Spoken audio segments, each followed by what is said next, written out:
Assalamu алейкум, урматтуу достор. Эгер сиздер грин картага анкета толтурам деп сүрөткө түшкөн болсоңуздар, ошол сүрөттүн туура эмес деген талапка жооп бербейби, ошону текшерип анан толтуруңуздар. Анткени көпчүлүк учурда ошол түшкөн сүрөт туура эмес болгондугу үчүн дагы сиздер утпай калышыңыздар мүмкүн.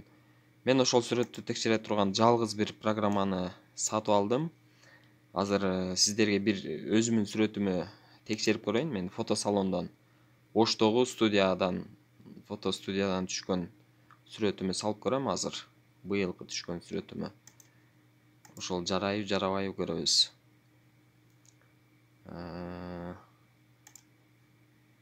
Мынакей. Бир жеринде ката бар экен. Фон изменен или засвечен дейт. Ол туура эмес. Кызыл крест болуп калат, калгандары бүт баары жашыл птичка. Бул туура. Бул сүрөт, мына жазылып турат. Талапка жооп бербейт дейт. Демек мен кайрадан башка ак фонго түшүп, текшерип, анан толтурушум керек экен. Сиздер дагы сөзсүз ушинтип текшериңиздер. Ал үчүн бул программа акылуу. Мен сатып алдым. Мага сүрөттү WhatsApp'тан жөнөтсөңүздөр, мен текшерип берем.